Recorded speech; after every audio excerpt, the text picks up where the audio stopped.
yo aquí no tengo ninguna nacionalidad. Es muy simpático, porque yo en Cuba era lo que se llamaba una no persona, es decir, alguien que no existía, no tenía trabajo, no tenía nada, luego de un carnet de identidad en blanco, y aquí el estatus que me ha dado el Departamento de Justicia es el stateless, es decir, que yo desde el punto de vista legal no existo, estoy en el aire y no tengo ningún país. Mi nombre es ahora, por el momento, Reinaldo Arenas, soy un escritor cubano, registrado, vivo en Nueva York. Bueno, me dedico a escribir y a sobrevivir. Soy una persona, digamos, lo que aquí se llama disidente en todos los sentidos, porque no soy religioso, soy homosexual y a la vez soy anticastrista. Es decir, yo creo que reúno todas las condiciones para que no se me publique nunca un libro y para vivir al margen de toda sociedad en cualquier lugar del mundo. Bueno, buenas tardes, bienvenidos todos.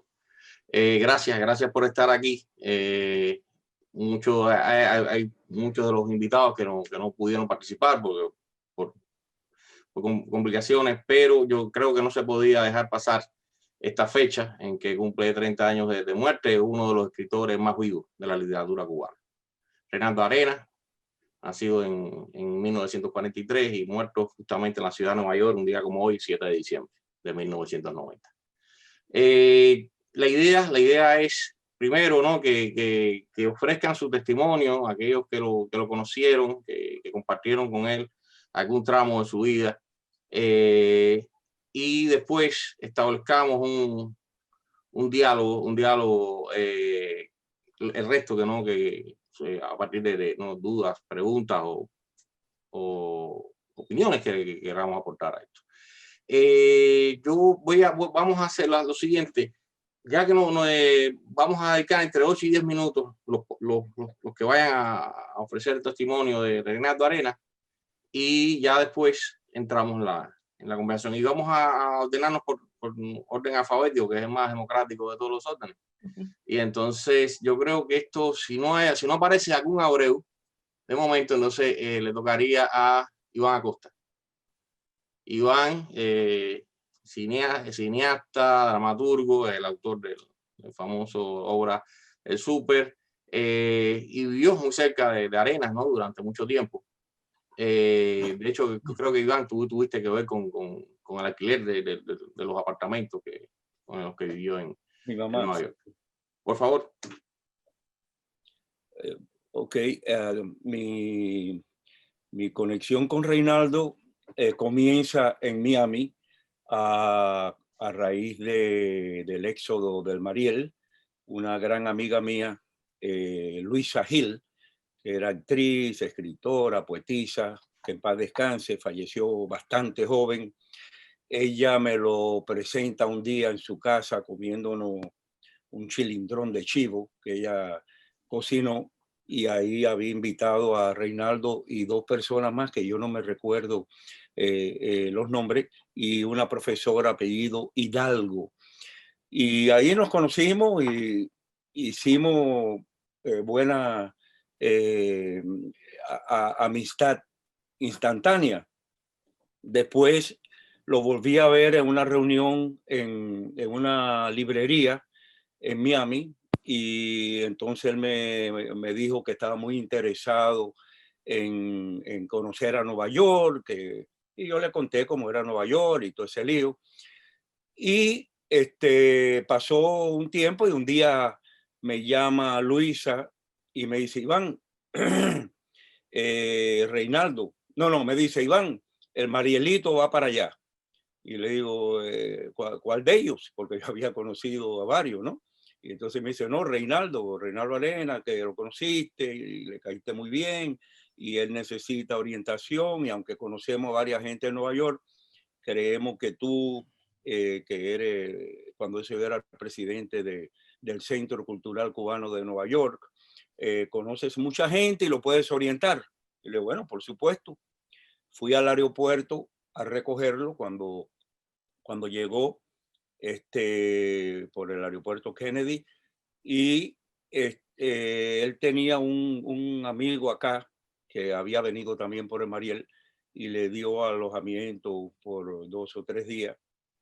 Y bueno, ahí nos estuvimos viendo y desarrollando ya una amistad. Vimos mucho paseo por la ciudad de Nueva York. Lo llevé al barrio chino, al puente de Brooklyn, a todos esos lugares, ¿no? Y después, más adelante, yo tenía que ir a Miami a dirigir una obra de teatro. No son todos los que están, que estaba produciendo el profesor Orlando Rosardi. Y ya teníamos confianza, ya Reinaldo y con mi esposa Teresa, teníamos mucha, ya éramos amigos, nos habíamos hecho amigos. Y yo le dije, mira, Reinaldo, yo voy a ir a Miami por unos cuantos días, 2 o 3 semanas.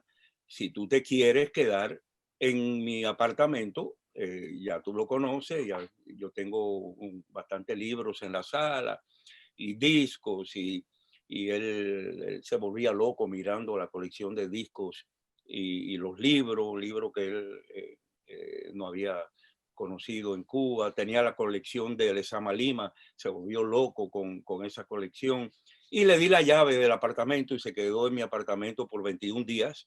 Que creo que Perla lo visitó, si no me equivoco, cuando ella estaba escribiendo una investigación y un libro y algo sobre Reinaldo, si no me equivoco, fue en mi apartamento. Y entonces, cuando regresé, mi mamá, que cuando eso estaba viva, aquí en el barrio donde yo vivo, esto se llama Clinton, pero le dicen Hell's Kitchen. Es un barrio que era muy típico por todos los problemas que habían, ¿no? Violencia, crimen, de todo. Después se mejoró mucho, se convirtió en uno de los mejores barrios aquí de Manhattan, y ahora se ha puesto otra vez bastante peligroso. Entonces, mi madre le habló a un súper, a un encargado de edificio, aquí mismo en la calle 43, para conseguirle un apartamentico. Y se le consiguió un apartamento. Entonces, con los muebles y la escenografía y las cosas del Centro Cultural Cubano, que teníamos un teatro, le armamos el apartamento a Reinaldo, ¿no? Su mesita de comedor, su silla, un sofá que lo cargamos entre 3.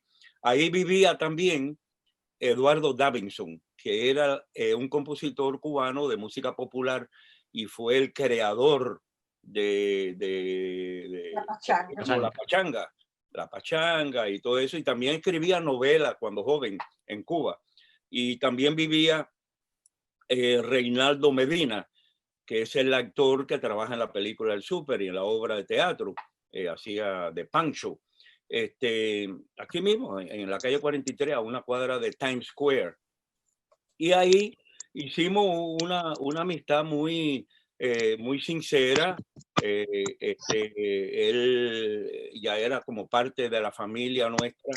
Venía por lo menos 2 noches a la semana a cenar con Teresa y conmigo, y nos contaba. Hablando de cuando Reinaldo vino, que le armaron un apartamentico con cosas que tenían en un teatro. Sigue hablando, parece que hay. Oh, ok.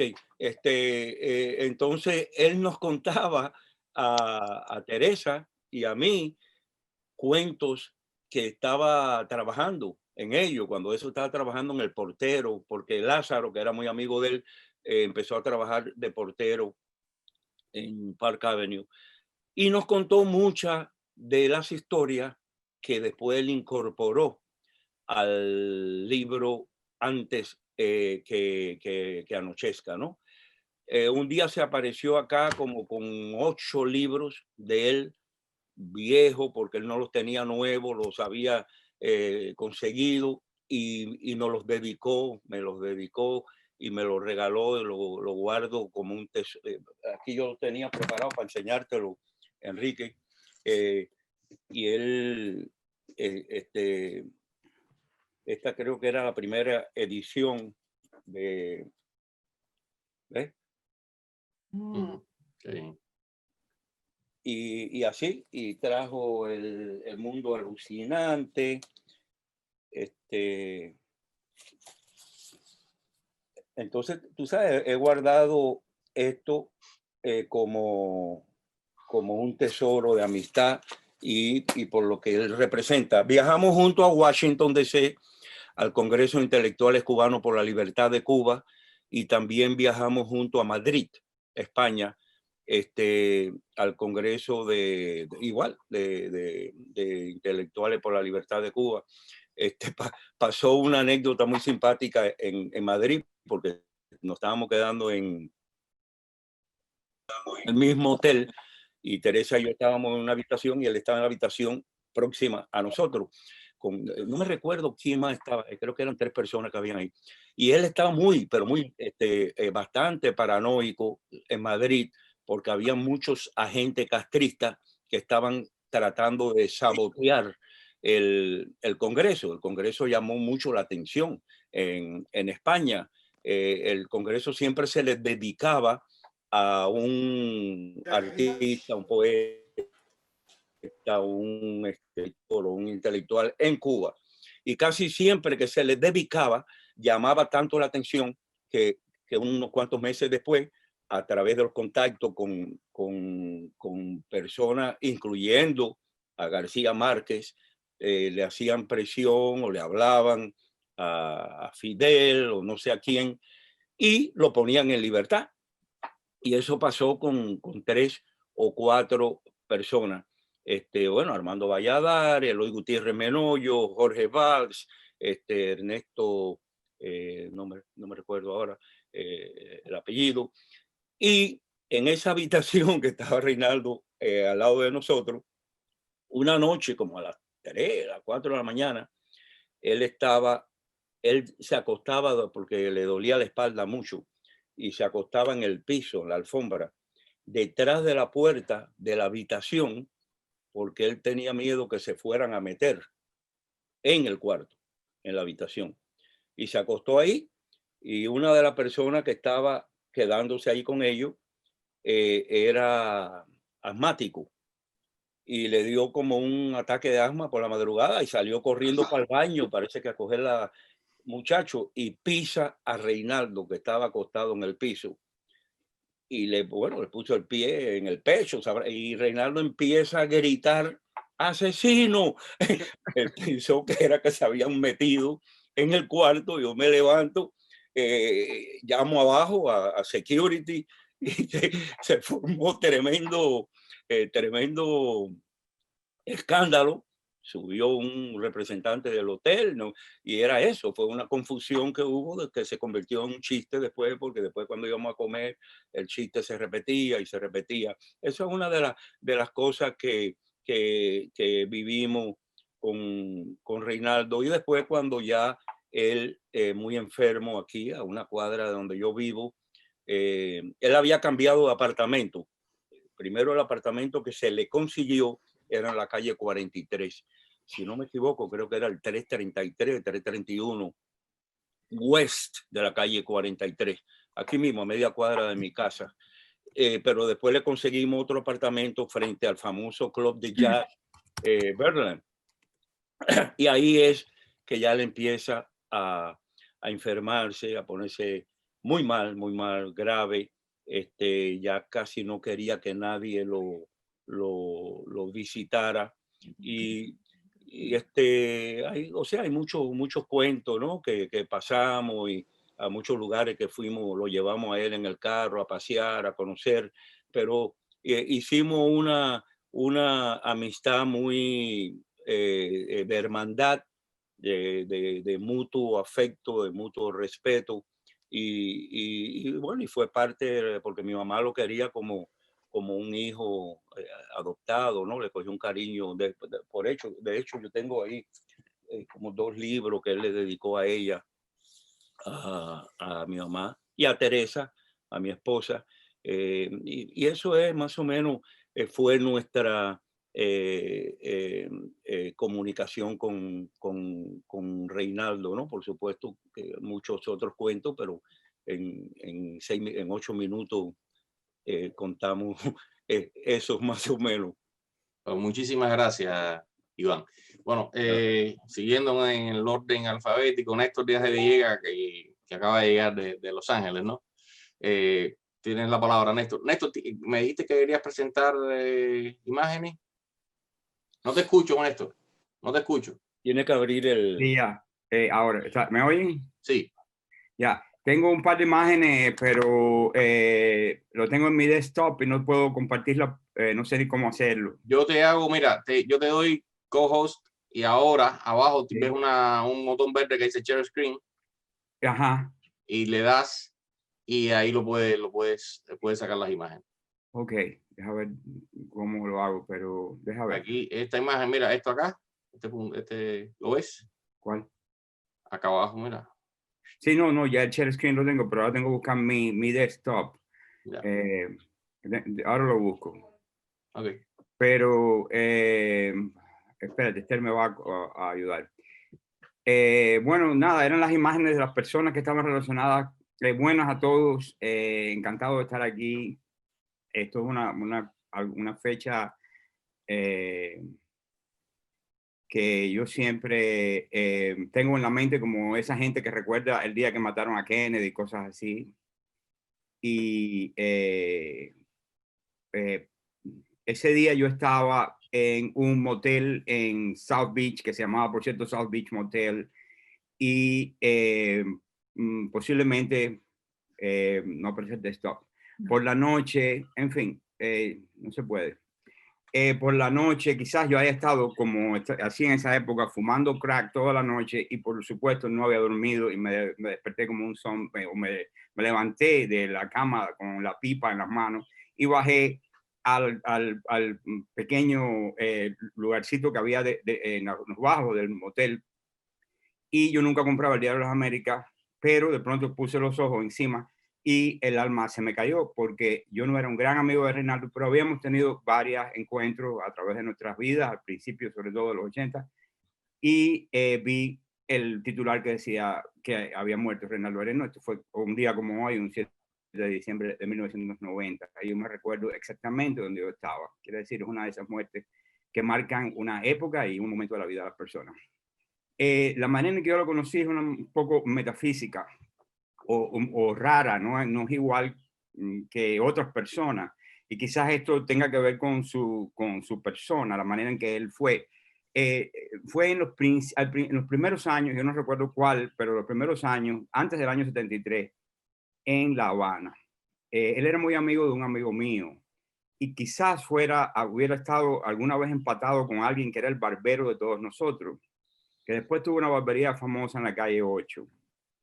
Y este barbero quizás estuviera con él. Aparte, con nosotros siempre andaba este personaje que después, hasta en ese momento le decían La Goyesca. Era muy amigo de Pedrito y éramos un grupo que a veces estábamos juntos en La Habana. Salíamos, estábamos hasta altas horas de la noche. En un par de ocasiones en ese grupo, quizás antes de cumplir los 30 años, estaba Reinaldo Arena, porque esto sería, no sé, 71, 72, 73, no sé, uno de esos años, cuando yo era muy joven y él era amigo de Pedro y andaba en el grupo de Pedro. Lo único que yo supe acerca de este personaje, que era mayor que todos nosotros teníamos 17, 16 años, era que había escrito una novela muy importante que se llamaba Celestino antes del alba. Yo nunca leí esa novela, yo nunca tuve más información sobre esa novela. Lo único que sí tuve fue algo muy importante para mí, y es que Pedrito, que era, ojalá pudieran verlo, no puedo poner las fotos de él, pero que era un personaje de la noche habanera, alguien muy conocido, que deambulaba por los portales del Pairé, que en aquella época era una zona de fleteo, y los paragüitas donde se reunían los rusos a buscar cubanos, etc. Pedrito terminaba sus noches casi siempre en el Parque de la Fraternidad. Y allí una noche, o varias noches, él, que se había aprendido de memoria las rimas de su amigo, por eso yo pienso que ya, casi estoy convencido, de que ya en ese momento algunas de las rimas de los limericks que aparecen en El color del verano ya estaban escritos, ya estaban compuestos. Sobre todo el de Goyesca enjollada, etcétera, etcétera. Pedrito se lo sabía de memoria y él lo recitaba y él decía que esas rimas eran de ese tipo. fast forward a la librería Universal de Miami, alrededor de los 1980, Pedrito había llegado en un barco, yo había ido al parque Miami a buscarlo, creyendo que era solo él. Él había pedido que me llamaran a mí, yo dije, bueno, llegó, voy para el parque, y en el parque había 10 personas, todas del Parque Cristo, todas amigas mías de la época en que yo tenía 16 años, y ahí recogí a 10 personas, los traje para mi casa, entre ellos a Pedro. Y bueno, pues tuve la casena de Marielitos y a través de Pedro otra vez me empaté con Reinaldo en la librería Universal, donde se reunía un grupo de intelectuales de aquella época, el hermano de Virgilio Piñera, el filósofo, etcétera, y allí estaba Reinaldo. Y a partir de ahí empezamos a tener una cierta amistad.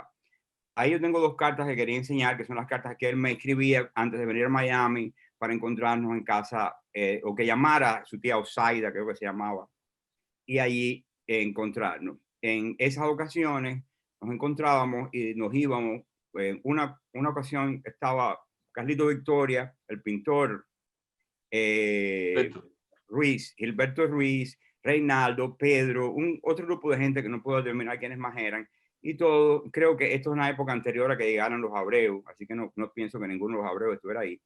Pero era ese grupo de gente, no sé si Reinaldo todavía estaba en Miami, ya se había ido, imagino que serían el año 81, 82, y ahí íbamos a la discoteca 13 Botones, y ese era nuestra salida. Íbamos a una discoteca donde estaba lleno de personajes de la noche habanera que habían emigrado, entre ellos grandes performeros como Yoko, y lo que hoy se llamaba, lo que hoy se llama, o se llamó en los 90 muy famoso, Adora, que en ese momento era Danilo, amigo de todos nosotros, que se vestían de manera realmente extraordinaria, estilo David Bowie, así, del nivel de alto arte.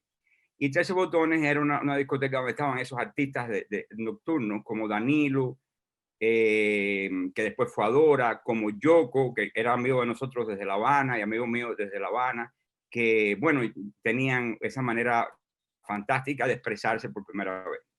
Toda esta gente era del círculo de Reinaldo de 13 Botones.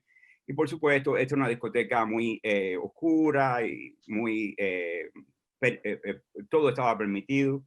Y ese fue el ambiente donde nosotros nos encontramos en varias ocasiones. Después también tengo la foto aquí que me la dio Nancy Pérez Crespo, que no puede estar aquí esta tarde, yo creo. Y después nos encontramos muchas veces en lecturas de él en la librería Civi, que era el centro espiritual de esa época en Miami. Lo vi leer ahí muchas veces. Lo vi leer en una ocasión, creo que en el mismo 80, con Eberto Padilla, Eberto borracho completamente, como siempre, en un estado total de que cayéndose desde el estrado casi. Y Reinaldo muy molesto, porque Reinaldo, a pesar de todo, o quizás principalmente, era una persona que no se daba esos lujos, no se permitía nunca estar fuera de orden. Y Eberto sí. Eberto siempre estuvo así borracho y tocándole una nalga a una mujer. Entonces, este era el tipo de Eberto, no el de Reinaldo. Reinaldo se tomaba estas cosas muy en serio, creo yo. Y esa fue la segunda vez que me impresionó mucho oírlo hablar en esa... Civi fue la casa donde él siempre recaló, y allí lo atendía y lo querían mucho Juan Manuel y Nancy, que no pueden estar aquí hoy, pero que son 2 personas claves de esa época. No sé si alguien más se acuerda de ellos. Y allí, una noche con Marcia Morgado, Reinaldo, Carlos Montenegro, Lidia Cabrera, Márquez Sterling. Yo leí por primera vez un poema mío en Miami. Así que era un grupo ilustre de personas que existían en esa época y que visitaban esas librerías donde Reinaldo llegó. Ese era el ambiente intelectual donde Reinaldo llegó en esos años. Estaba la profesora Ofelia Hudson, que daba reuniones donde él también asistía. No sé si ella habrá muerto, sigue todavía, en Miami-Dade Community College. Y estaba el profesor Rosardi, que es Rodríguez Saldiña, que también reunía a estos poetas, a Cárdenas, que también era amigo de Reinaldo, a Esteban Luis Cárdenas, a Carlito Victoria, en el momento en que era un borracho también, que se tiraba así en un sofá y caía muerto ahí, y Rosalía tenía que soportar a estas personas recién llegadas, viciosas, desordenadas, pero también con un gran talento. Y ese era el ambiente y los grupos de esa época que yo recuerdo. Y las veces que fui a buscarlo, él se quedaba en un hotel en Ocean Drive, y ahí algunas veces lo vimos. No me acuerdo cómo se llamaba, si era Cleveland Air o no sé qué cosa se llamaba ese. Pero donde yo fui a buscarlo muchas veces era en un hotel que estaba al lado, el parque de fleteo gay, que estaba en la 21, donde estaban los cines de relajo y el burlesque judío al otro lado, la 21 y Collins. Era una zona de tolerancia, y el hotel todavía está ahí, pero era un hotel de familias sudamericanas, que en aquella época era un hotel de relajo, se llama el Seagull. Y el parque detrás del Seagull era una discoteca, una playa gay de fleteo, y abajo del Seagull había una discoteca que se llamaba Beirut, que también era una discoteca de oscura. Y allí nos encontrábamos con Reinaldo. Así que esas fueron las veces que nos vimos, siempre en compañía de su gran amigo Pedrito Campo. Si puedo conectar en un momento esto, les enseñaré la foto de ese personaje injustamente olvidado, gran poeta y muy respetado, querido y admirado por Reinaldo, al cual debo yo la amistad y las veces que tuve contacto con nuestro homenajeado. Gracias. No, gracias a ti, Néstor. Bueno, yo creo el próximo sería Paul Echanis, ¿no? Arquitecto y... Soy ingeniero. Soy ingeniero, ¿no? Ingeniero, disculpe. Bueno, yo conocí a Reinaldo en el 1980, cuando se organizó el Congreso de Intelectuales Cubanos en el Teachers College de Columbia, y ahí estaba él, y él dio su ponencia, y otras personas. Eso fue el 28 al 31 de agosto del 80. Y eso fue organizado por el doctor Modesto Maydique, el doctor Hernández Millares, Julito Hernández Millares, y Iván Acosta. Y allí estaban las personas que hicieron ponencias. Estaba Elena Medeiros, Humberto Piñera Llera, estaba Nicolás Sánchez, Hugo Aragón, el doctor Mordecai Rubin, y Reinaldo Arenas fue uno de los que habló también. Cuando él habló parecía que eran flechas lo que salían de él, porque como él criticaba a las personas que lo perjudicaron a él en Cuba, fue increíble. Y entonces yo después le pedí que me enviara su ponencia, y lo ayudé a que la tradujera al inglés. Y creo que después también se publicó en la revista Linden Lane. También en el Congreso estuvo Herbert Matos, estuvo Erwin Horowitz, Luis Aguilar León, todos intelectuales de primera. Pero lo de Reinaldo fue inolvidable. Entonces, después, ahí también conocí a Roberto Valero y a Vicente Cherris, que acababan de llegar del Mariel. Y tuvimos una charla muy memorable con Elena Medeiros sobre la clandestinidad, la historia de la clandestinidad en Cuba. Pero bueno, todos sabíamos que Reinaldo era homosexual, él nunca escondió eso, y cuando yo lo conocí, tuvimos un momento aparte, le dije: Reinaldo, ¿vives en Miami? Sí. Le digo: yo creo que tú mejor te mudas para Nueva York, porque aquí tienes más aceptación. O sea, y bueno, poco después, como contó Iván, se mudó para Nueva York, y entonces en el apartamento, yo lo visité varias veces en el apartamento de la 43, entre la 9ª y la 10ª, y me contó sobre lo que pasó con sus manuscritos, que él tenía los manuscritos en el techo de donde él vivía en Cuba, y le hicieron un registro y se los sacaron y se los botaron. Entonces tuvo que volver a escribir todos esos libros que él tenía en manuscrito, porque no tenía una copiadora. Y entonces tuvo que reescribir todo. Le dijo: bueno, Reinaldo, tenemos que conseguirte una copiadora para que no tengas esa preocupación, porque ya vivía en Nueva York, pero todavía era una preocupación. Y entonces en mi oficina decidieron vender una copiadora de estas ¿cómo se llama? De las antiguas, en aquella época ya era antigua, que era de papel de carbón de eso. Y y entonces se la compré y se la llevé. Me acuerdo que subimos, él vivía con un cuarto piso, creo yo, y se la subimos allá arriba y ahí loco de contento por eso. Y entonces, bueno, continuamos nuestra amistad y entonces también él tenía un amigo, un gran amigo de él, Lázaro Gómez Carriles, y un día me dice, Reinaldo, óyeme, el muchacho está viviendo en un cuartico ahí en la calle 31, no tiene trabajo, tú le podías conseguir un trabajo, y le conseguí un trabajo fueron como 6 meses en la oficina que yo tenía en aquella época. Y entonces yo llevaba a Lázaro, yo como vivía en Nueva York y la oficina estaba en New Jersey, yo lo llevaba a él en el carro y él me hizo muchísimos cuentos sobre Reinaldo, que muchos de esos cuentos después salieron en la película antes de que anochezca. Y Lázaro fue el que ayudó al director a hacer la película, porque se pasó después que murió Reinaldo, y de esos cuentos hay muchas cosas en la película. ¿Qué más puedo decir?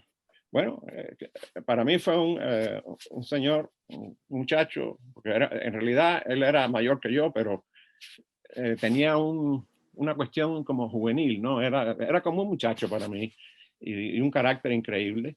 Y entonces, bueno, tuvimos esa amistad por muchos años. Y entonces después más adelante también estaba la librería Las Américas, donde Reinaldo organizaba unas tertulias literarias y Pedro Llanes era el dueño, y allí pues se reunía mucha gente, como estaba Guillermo Cabrera Infante, Humberto Padilla, Humberto Piñera Llera. Todas esas personas asistían a esas tertulias, ahí conocía mucha gente. Y ahí estaba, siempre cada vez que hay una tertulia me llamaba, oh, ven a la tertulia en la librería de Las Américas. Y fue una época muy interesante, porque fue muy intelectual conocer a esas personas y las cosas que decían, las cosas que hablaban. Y esa fue idea de Reinaldo. Reinaldo fue el que empezó todo eso. Y a principios, bueno, a principios, eso fue a mediados de los 80, yo creo que se hicieron esas tertulias.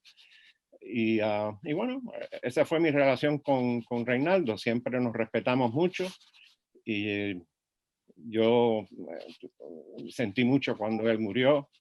Yo sé que estaba escribiendo antes de que anochezca. Escribía constantemente, porque él sabía que no le quedaba mucho. Él sabía que no le quedaba mucho de vida y según me dijeron sus amigos, no paraba de escribir, aunque ya estaba mal de salud. Y después, bueno, recibimos la noticia, creo que fue Jorge Ulla el que me dijo que había fallecido. Y me dijeron también que su amigo Lázaro lo vieron llorando despiadadamente en el edificio donde él vivía. Pero bueno, yo tengo muchos de sus libros y Lázaro me habló mucho de muchos de esos, de cómo él era su fotógrafo, además de todo, él era su fotógrafo y me contaba cuando fueron a Niágara y él estaba loco, de contento de haber visitado el Niágara, y después creo que fueron quizás al Gran Cañón, fue otro lugar que fueron. Él le encantaba viajar, además de todo. Pero bueno, esa fue más o menos lo que yo me acuerdo de él. Y me recuerdo de él como si fuera ayer. Gracias. Muchas gracias, Paul.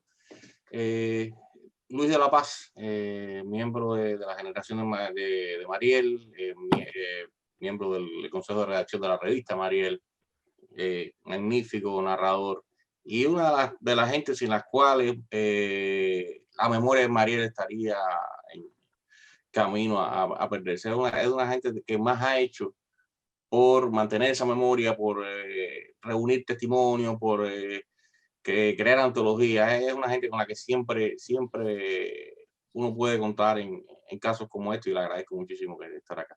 Luis. Agradecido soy yo por estar en este grupo dando testimonio de nuestros recuerdos, de nuestras relaciones con Reinaldo. Te felicito por tener la iniciativa de este encuentro que toca diferentes lugares de los Estados Unidos y nos estamos todos reuniendo. Mi relación con Reinaldo se remonta a Cuba a los años 70, 72, 73. Yo lo conocí gracias a José Abreu, que era así, lo conocí, tenía una relación con él desde hacía bastante tiempo, desde la época en que Reinaldo trabajaba en la... ¿Qué más hace falta, mamá? Después de un día, Saqué el mix de ya ensalada. que está Yesenia, está, tiene que poner mute. Pero un momento, Yesenia, ¿puedes poner en mute el micrófono? Todos los demás, por favor. Tomate, pero ¿en qué estás? Enrique, tú le puedes poner el mute desde donde estés. Déjame ver un momentito. Espera un momentito.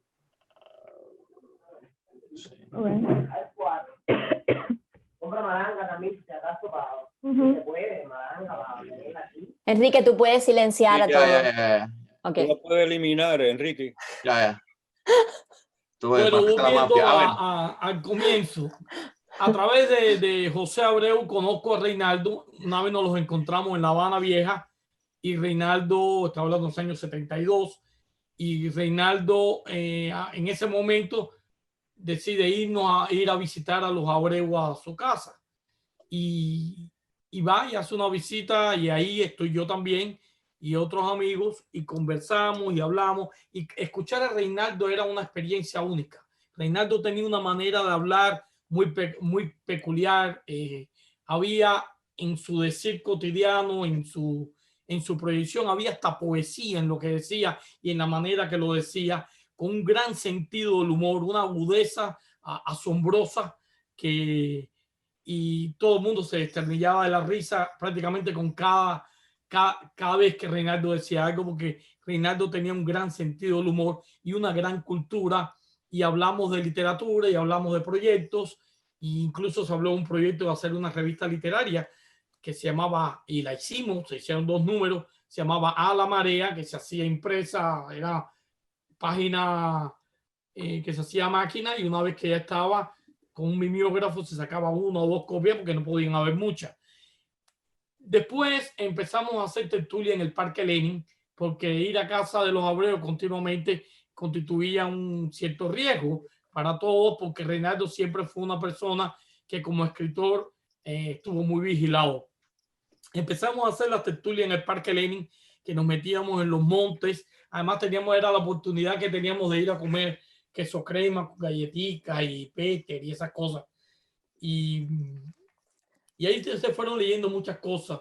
Reinaldo leyó fragmentos de Otra vez el mar, del asalto, y aquello, escuchar a Reinaldo, repito, siempre fue una experiencia única. Recuerdo con mucho agrado el ritmo con que él leía, la cadencia, su voz. Cuando él cae preso, otro de los hermanos Abreu, Nicolás Abreu, es el testigo del juicio, y estaba la casa de los Abreu continuamente vigilada. Había frente a la casa, había un puesto donde había un policía permanentemente sentado allí para tener control de quién entraba y salía de la casa. Y por supuesto todos nosotros sabíamos que ese era el policía que estaba vigilando. Al final de cuentas, Reinaldo fue condenado. El juicio fue una farsa, y tras salir de la cárcel, José y yo nos encontramos con Reinaldo a la salida de la Cinemateca. Fuimos a ver una película a la Cinemateca y casualmente Reinaldo estaba allí también, y fue la primera vez que lo vimos después que salió de la cárcel. Fuimos caminando al río Mendares y nos sentamos a orillas del río en uno de los bancos a conversar, y Reinaldo nos dio la historia de su periplo por la cárcel y nos recitó de memoria, como una gran memoria que tenía, los trabalenguas que había hecho también en la cárcel. Y también en aquel momento también lo estaban vigilando.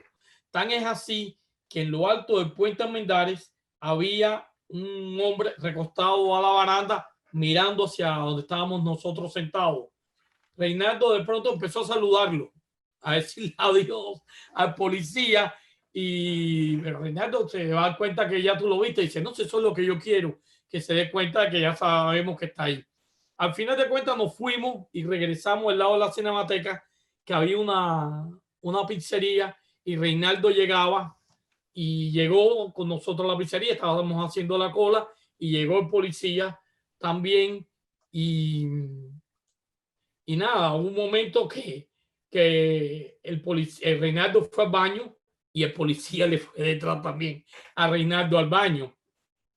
Y cuando salió, dijo Reinaldo, ya está controlado. No sabía lo que quería decir, pero era parte de su estrategia. Después nos encontramos aquí en el año 80 cuando el Mariel, él salió como 15 días antes que yo de Cuba. Me lo encuentro en casa de los Abreu también, en dos de los Abreu, que era Nicolás, que estaba con su esposa, y Juan, que vivían en un edificio pequeñísimo en Hialeah. Y a ese lugar fue Reinaldo, y allí nos encontramos después de algún tiempo, y nos reencontramos por primera vez en el exilio. Reinaldo aquí en Miami se sentía un poco agobiado. El ambiente del sur de la Florida no le era muy favorable. Él necesitaba un lugar mucho más abierto, mucho más libre, mucho más culturalmente vivo. Y Miami, que tenía un ritmo cultural limitado, fundamentalmente con las figuras más notables que existían en aquel momento acá, como era el propio Labrador y como era Carlos Montenegro, y sobre todo Lidia Cabrera, que fue una de las que le dijo que tenía que irse de Miami, que Miami no era un lugar para él. Reinaldo estuvo aquí algún tiempo, muy breve, creo que en diciembre del 80 es cuando él se va para Nueva York, y fue muy bonito la despedida que se le hizo de Miami, un lugar donde llevaba poco tiempo viviendo.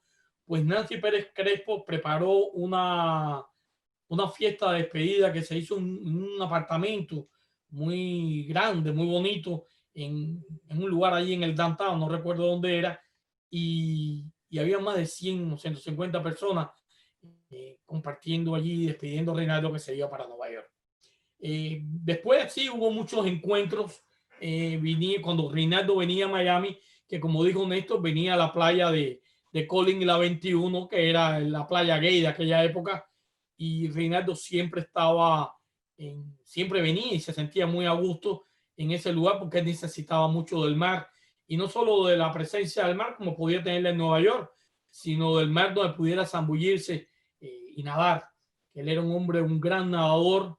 Y valga este paréntesis, él contó que cuando lo cogieron preso en Jaimanita, él estaba estaba como una especie de una celda, un lugar, un cuarto, y de pronto los que lo estaban vigilando salieron a tomar café, y él se lanzó al mar y fue nadando de Jaimanita hasta el Patricio, que es una distancia considerable, y yo no lo dudo, porque Reinaldo era realmente un gran nadador, a pesar de ser un hombre del campo, de monte adentro. La historia de Reinaldo de ida y vuelta a Miami, en una ocasión nos encontramos y demoraba mucho Reinaldo, no llegó a tiempo, él era muy puntual, y Reinaldo resulta que de pronto aparece, venía acompañado con un negro gigantesco, y se despiden y se va, y cuando se acerca a donde yo estoy, me dice, perdona la tardanza, pero es que estaba en una cita amorosa. Aquello, yo le pregunté, Reinaldo, pero no te preocupas, ya el SIDA estaba, se hablaba mucho y se leía mucho en los periódicos sobre el SIDA, y él dijo, le dije, no te preocupas lo del SIDA, y me dijo, sí, pero yo no creo que eso sea tan virulento, porque entonces hizo un cálculo del número de personas que se infectaban y los lugares que habían en Nueva York donde se tenía sexo, y que si eso era tan mortal, se hubieran muerto millones y millones de personas. Lo que pasa era que Reinaldo, nadie sabía en aquel entonces que el periodo de incubación era bien largo. Posteriormente a esos encuentros que Reinaldo iba y venía, y era cuando prácticamente nos veían, cuando venía a Miami, Reinaldo con un poco fue desapareciendo. Y se rumoraba que estaba enfermo, pero él no confirmaba su enfermedad. Finalmente, una mañana me levanto, yo recibía cuando aquello el Herald todos los días por la mañana y el diario por la tarde, y cuando me levanto leo una nota en el nuevo Herald que decía: fallece en Nueva York Reinaldo Arenas. Y tuve una gran... me sobrecogió aquella información, la leí, era muy breve, decía que se había suicidado y que producto del SIDA, etc. Y en la tarde, cuando viene el periódico de la tarde, el Diario de las Américas, ya venía impresa, porque el diario era un vespertino en aquel entonces, ya venía impresa la carta de despedida de Reinaldo, donde decía que Cuba será libre, y yo lo soy. En esencia, creo que el hecho de que 30 años después de su fallecimiento estemos un grupo de amigos y de conocidos y de personas que le interesa su obra reunidos en este chat para recordar su obra y para recordar su figura, aunque hemos hablado poco de su obra, creo que destaca la importancia de Reinaldo Arenas, el escritor. Definitivamente, con esto voy a concluir, estoy completamente convencido de que Reinaldo es la figura literaria más importante de la segunda mitad del siglo XX cubano. Muchas gracias. Muchas gracias, Luis. Veo que Roberto Madrigal se ha incorporado. ¿Quieres hablar? Bueno, no sé lo que se ha dicho, yo no sé cuánto. Básicamente estamos hablando, haciendo testimonio, ¿no? de quienes hayan conocido a Arenas. Bueno, yo lo conocí brevemente, si no me acuerdo, 70 o 69, cuando estaba escondido en casa de Julio Gómez en el reparto náutico. Que lo tuvo ahí no sé por cuánto tiempo. Yo visitaba, que yo era amigo de Julio Gómez, que no sé si saben quién es, fue un actor que despuntaba en los 50 y después salió con La Noche de los Asesinos. Y se quedó con el Living Figure por unos cuantos meses, y en Cuba ya esperaban que no regresara Julio Gómez y le sellaron la casa, y cuando regresó, para sorpresa de todos, tuvo que quitar el sello de la casa para poder volver a vivir ahí, y ahí se refugió Reinaldo durante un tiempo, y ahí fue la primera vez que lo conocí. Después aquí, cuando yo saqué la revista Término y esa con Mariel, tuvimos mucho contacto telefónico, para intercambiar materiales, o sea, cosas que él no podía poner en un número, que yo no podía poner en un número del mío, y que pensábamos quizás encajar allí, cuando aquello, por supuesto, todo era con galeras y papeles que mandaba la gente por correo. Era muy difícil hacer una revista, porque yo la hacía en Cincinnati, donde se imprimía, pero el tipógrafo mío estaba en Nueva Jersey, o sea, no era muy fácil.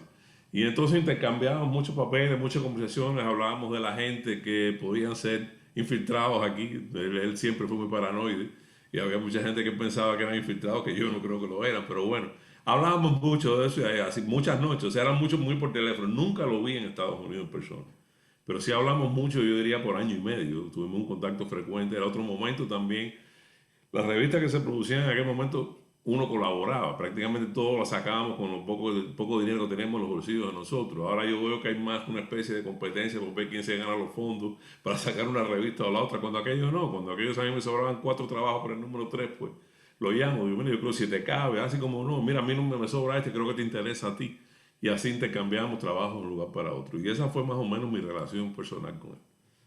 Muchas gracias. Perla. Sí. Perla, profesora de Columbia, es una primera persona que conocí. Yo casi saliendo del aeropuerto acá cuando llegué a Estados Unidos, y me la presentaron justamente como la albacea de Reinaldo Arenas, o una de ellas, ¿no? Entonces, Perla, por favor. ¿Cómo no? Bueno, primero quiero agradecerte que hayas organizado este acto in memoriam a Reinaldo Arenas, amigo de todos los aquí presentes, escritor e incansable luchador por la libertad en todas sus manifestaciones.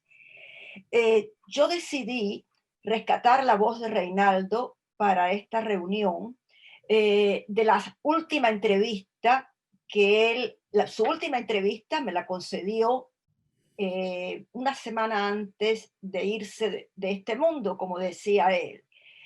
Y yo casi no quería ni hacérsela, porque cuando lo recogí para ir a un restaurante que a él le gustaba mucho, Trois Cavaliers, cerca de las Naciones Unidas, pues había salido del hospital, y yo estoy segura que ya él sabía que iba a suicidarse el 7 de diciembre. Quería compartir esa fecha con Maceo y Panchito Gómez Toro, es decir, es una fecha en que se conmemora la muerte de los mártires de la independencia cubana, y él está en ese grupo. Se suicidó el 7 de diciembre, como todos ustedes saben. Entonces su voz era un suspiro, pero cuando llegamos al restaurante se animó, hasta comió bien y empezó a hablar. Yo creo que lo hizo, la fuerza le salió, no sé cómo, porque él quería que yo le mandara esa entrevista a Octavio Paz, que en ese momento estaba muy vinculado a la revista Vuelta. Yo le prometí que así lo haría, y para él era una obligación personal el decir lo que les voy a leer muy brevemente en esa entrevista. Todo lo que les voy a leer es lo que él me dijo en ciertos fragmentos de la entrevista. Primero, con respecto a Nueva York, estaba contento porque Nueva York escribió Con los ojos cerrados, que es el título que le dio a la colección Termina el desfile, una colección de cuentos que cuando se publicó por segunda vez salió con el título de Termina el desfile, uno de los cuentos que se incluye por primera vez en esa colección. Sin embargo, lo más interesante para mí fue cuando él habló de sus personajes y me decía: cuando escribo, me dirijo a un solo lector, que soy yo mismo.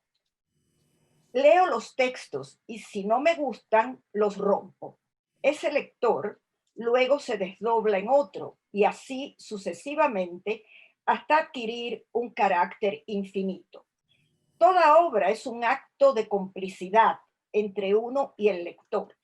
Los lectores asimilan lo que quieren o pueden, por lo que el texto es un objeto cambiable e inagotable. Cada lector se inventa su propia novela. Uno le da una serie de símbolos, señales, penas, esperanzas, temores, que él después organiza según su sensibilidad. Realmente de todos sus personajes, a mí me parecía que el personaje más increíble era el mismo, como así le dije.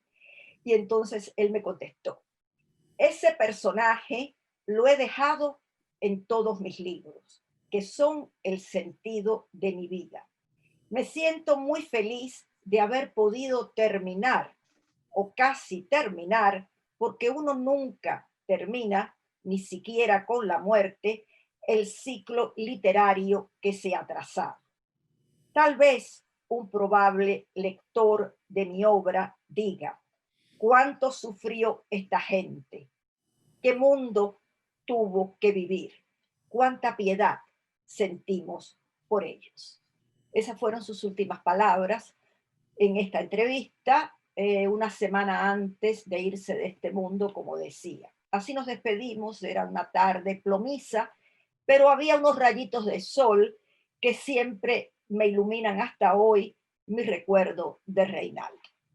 Eso con respecto a lo que me dijo en esta entrevista, que yo luché mucho para que saliera, y salió justamente en diciembre también, un año después de su muerte, diciembre de 1991. Yo estaba enfurecida porque le había prometido a Reinaldo que saldría más rápido, pero Octavio Paz no estaba en México. Entonces yo, muy molesta, escribí una carta a la revista y para mi sorpresa, 3 o 4 días más tarde recibí un telegrama del mismo Octavio Paz disculpándose, explicándome que no estaba en México y que la entrevista saldría inmediatamente. Así fue, pero salió con algunos cortes que tampoco me gustó mucho, pero la guardo y guardo su voz, porque en ese entonces lo que hice fue grabar su voz. Y cuando escuchaba a mi amigo Paz, Luis de la Paz, recordaba su melodía cuando hablaba. Es cierto, Reinaldo alargaba las sílabas, sobre todo Nuestra lengua es una lengua de palabras llanas, fundamentalmente, ¿verdad? Entonces él decía personaje, entonces, y era una voz dulce que siempre yo recuerdo. Para terminar, también quiero recuperar sus palabras y así es el título del documental de Jorge Ulla, en sus propias palabras. Aquí él dice, estoy parafraseando, no es exactamente, pero sí estoy recuperando sus palabras, que todos, en cualquier parte del mundo, somos un poco actores. Pero, nos viene muy bien en esta época. Todos siempre o casi siempre tenemos que llevar una máscara, pero detrás de esa máscara hay un rostro. Y él termina diciéndole a Jorge Ulla, lo terrible es tener que vivir siempre con la máscara. Y yo salí de Cuba precisamente para quitarme esa máscara y recuperar mi rostro. Muchas gracias. Gracias a ti, Perla. Bueno, ahora quería darle la palabra a Francisco Soto, a quien nunca he conocido en persona, pero cuando empecé a escribir sobre Arenas acá, era prácticamente el único que le había dedicado un libro completo a la obra de Arenas. Es un pionero, ha sido un pionero en el estudio de la obra de Arenas. Bienvenido, Soto. Gracias, gracias. Y siempre me encanta seguir a Perla. Primero porque Perla habla tan lindo y siempre lo pone perfectamente, lo expresa perfectamente, pero también porque Perla fue una de las primeras que escribió un libro sobre Reinaldo, ¿no? Y yo me acuerdo, sí, ¿no, Perla? Sí, tu tesis también, ¿no? Sí. Y que se hizo un libro, ¿no? Y yo, mira, lo que yo pienso es que la literatura la obra de Reinaldo fue su vida y su vida fue la obra literaria. Y lo que quiero celebrar hoy, porque yo lo conocí simplemente una noche, que fue tan amable que me dejó entrevistarlo en su apartamento, en la 40 y pico, en Hell's Kitchen, ¿no? Me di cuenta enseguida que era una persona que estaba completamente dedicado a la literatura. Era su vida, ¿no?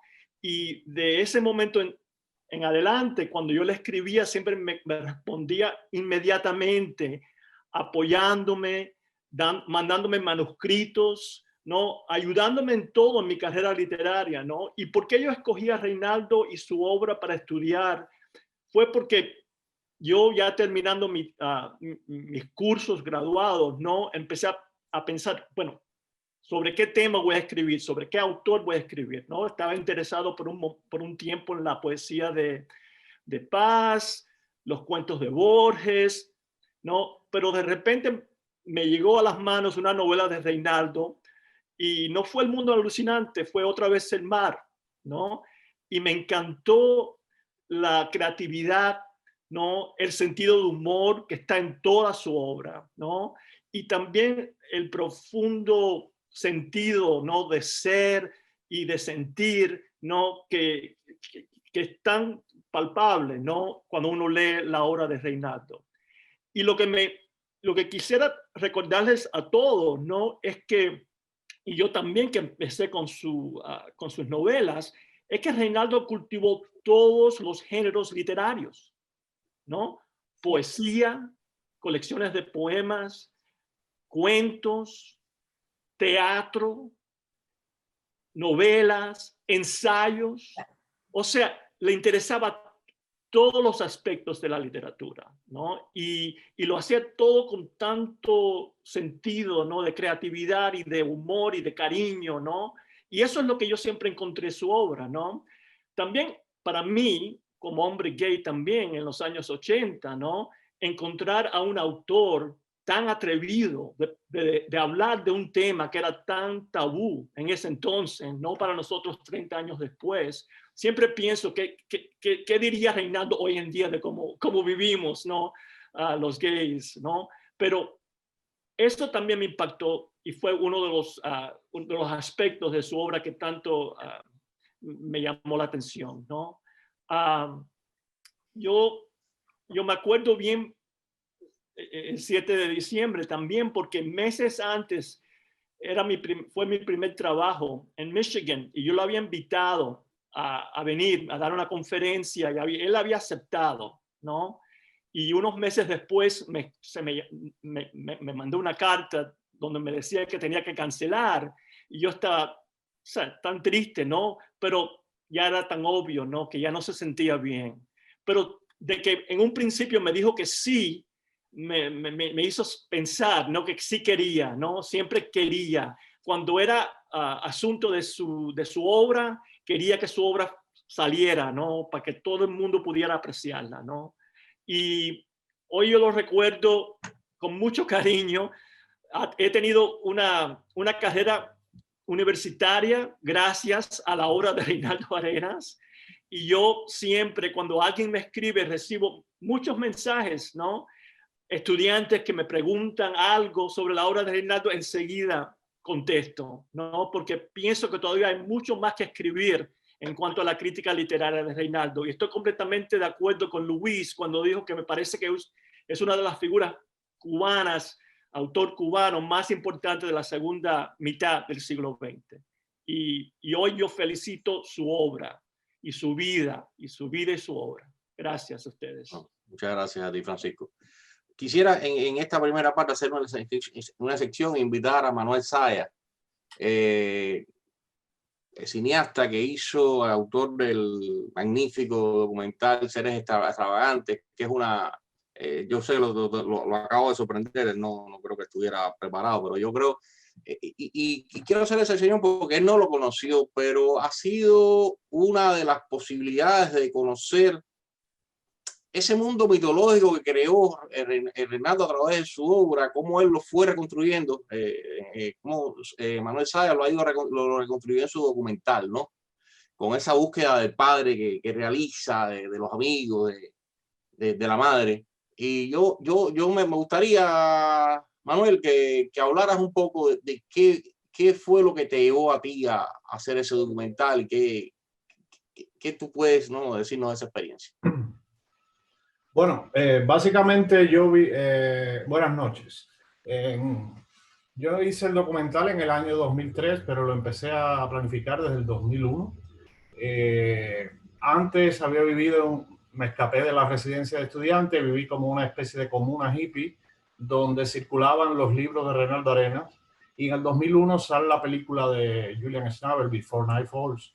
Y yo estaba trabajando, porque yo me gradué de periodismo, en una agencia de noticias. Yo estaba haciendo un servicio social allí y se exhibió la película. Javier Bardem ganó premios, se hizo famoso y en la prensa oficial en Cuba empezó a atacar a Reynaldo Arenas. Entonces me tocó ir a una reunión en el Comité Central donde básicamente las autoridades, el ministro de Cultura y el departamento ideológico del Comité Central empezó a hacerle empezó a crear una especie de contrapropaganda en contra de la película. Y me sentí ofendido por varias cosas que se dijeron allí.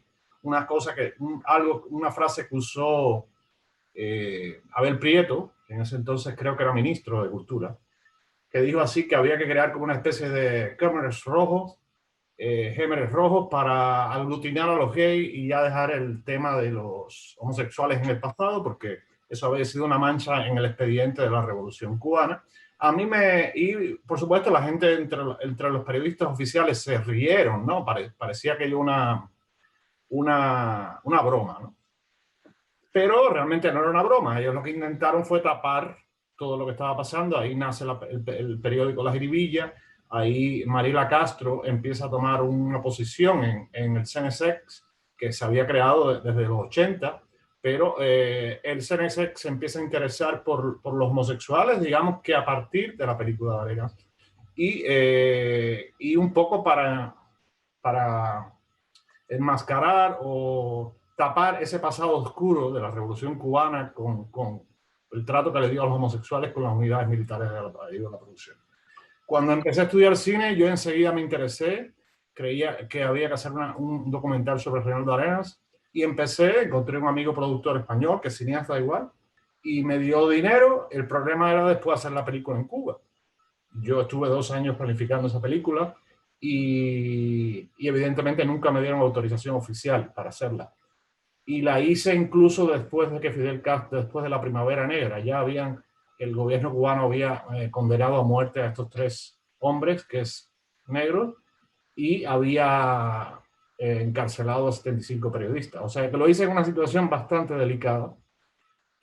Tuve conflictos con la familia, básicamente para entrevistar a la madre de Reinaldo, que vivía en La Habana, vivía en una especie de secuestro domiciliario, porque el primo hermano de Reinaldo Arenas es Rogelio Polanco, que en ese entonces era uno de los que dirigía La Mesa Redonda y era director del periódico de Juventud Rebelde, y después fue embajador de Cuba en Venezuela. Creo que lo sigue siendo. Bueno, lo hice en agosto del 2003, ese documental, y tuve un apoyo que fue vital, que fue el de Lilian Jason, que falleció hace poco, hace 1 año o 2, traductora de la obra de Reinaldo Arenas, una gran amiga, que me facilitó acceso a mucho material, incluido una grabación, a una entrevista que le había hecho ella en el año 2003, que se usa en mi documental como voice-over, como narración. Entonces el documental se construye a partir de ese voice-over. Está contado en primera persona. Eso es una de las cosas que le da vida al documental, porque yo no tenía acceso a una persona que ya murió, ¿no? No había mucho material fílmico, y se construye ese documental con ese voice-over, con esa narración, y entrevistas a 5 personas que van entretejiendo ese rompecabezas, ¿no? Y uno va haciéndose la idea de quién era Reinaldo Arenas. En mi opinión, uno de los escritores más grandes que ha dado Cuba, la bestia negra de la literatura cubana, digámoslo así.